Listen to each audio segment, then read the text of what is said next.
We're going to finish out chapter 24, I think, in this video, hopefully. So let's get right to it.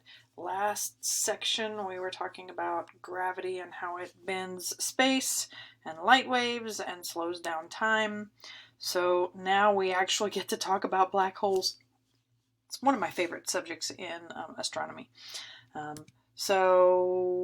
You've seen this screen before. A black hole is a big black hole in space and things are sucked up in it like a vacuum.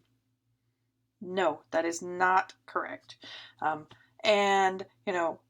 don't mean to make fun of any person. What I'm trying to point out is that the media image of black holes is not correct.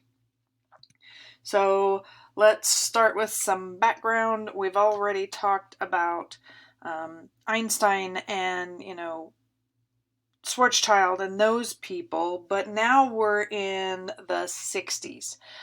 John Wheeler was a physicist who did some brilliant work in general relativity theory, extending Einstein's original work. He is the one who popularized the term black hole.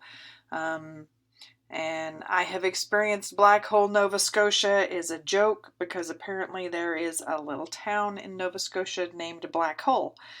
Have no idea why it was named that. The name far predates the scientific black holes.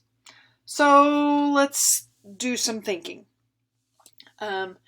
So the escape velocity for Earth is 11 kilometers per second. If you are not moving 11 kilometers per second, then you are not moving fast enough to escape the Earth's gravity. Now, take our Earth and blow it up to the sun. Our sun's sort of an average sized sun. 618 kilometers per second. But if we take that sun and squish it, what happens to the escape velocity? Well, let's remember that gravity is a factor of the mass of your object and also the distance from the center of mass. So the closer you get to the center of mass, the more gravity. So we take the sun and squish it, the mass has not changed, but the gravity has. Gravity has increased significantly.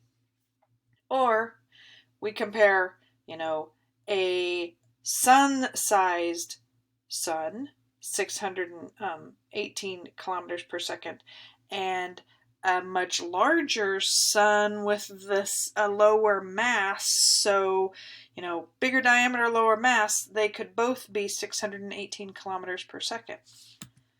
Extend that, and so we take that sun and we start shrinking it.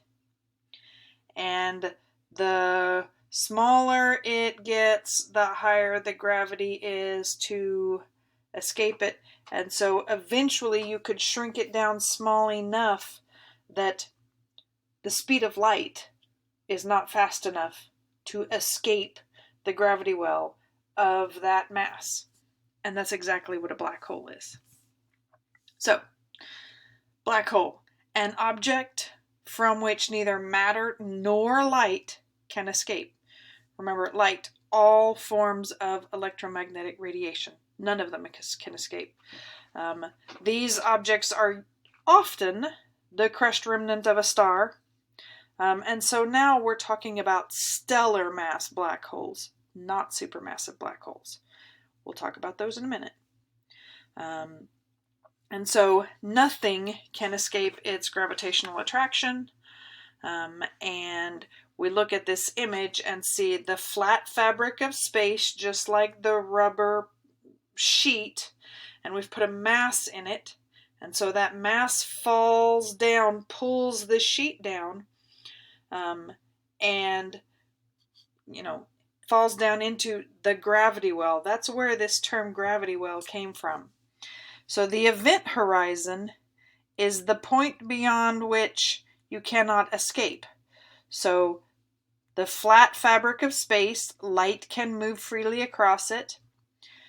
We have a large mass, and light could dip down slightly in this well and still escape. But with a large mass, the light falls down in there and cannot ever get back out.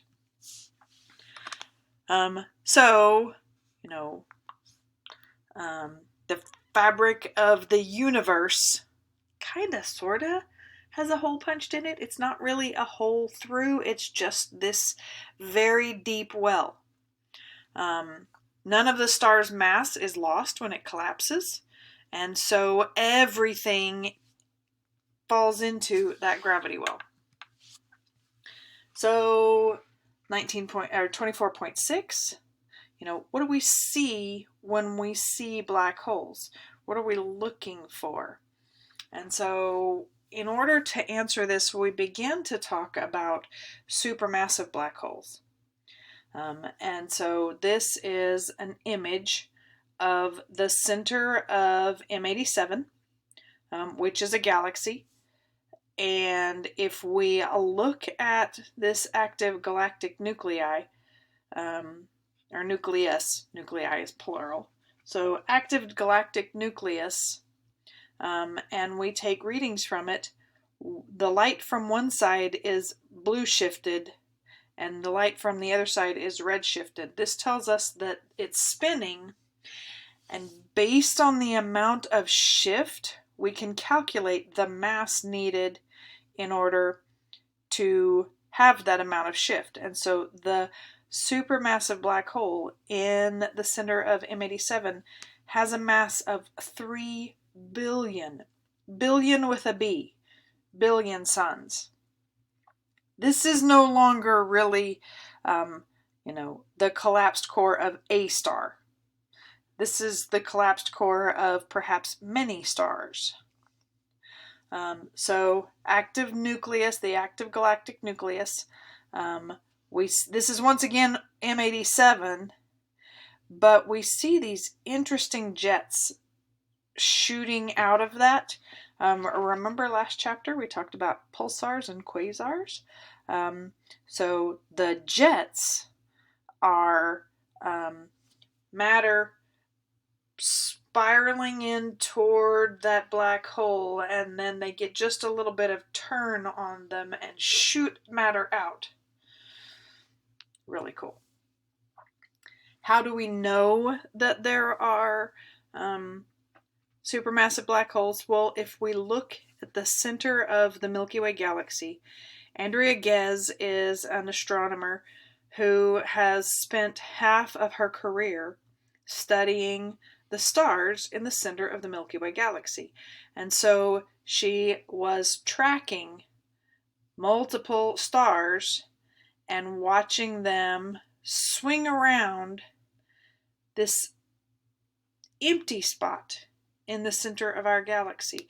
And so each of these represents the orbit of a star, and at the same time stamp is each circle on the ellipses that we see. So this is moving fairly slowly, because every time we see an image, it hasn't moved much. Compare that to this one that has moved crazy fast. We notice that on each ellipse, the ellipses seem to move faster when they are close to the center, slower when they're farther away. Is this starting to remind you about some laws by some guy named Kepler? It should, because when you take all of these stars and compare the mass that would need to be in the center in order for them to orbit like this, we end up with a mass in the center of our Milky Way galaxy, 10 billion suns.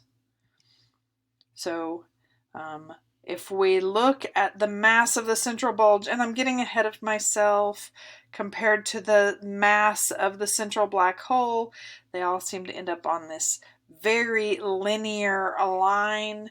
Yes, there's some noise in the data, but still very linear. And so we begin to think that perhaps galaxy evolution may be related to supermassive black holes. So we'll get back to that next week. And then I'm going to end this video because it's already at 10 minutes, and then start another one to finish out chapter 24.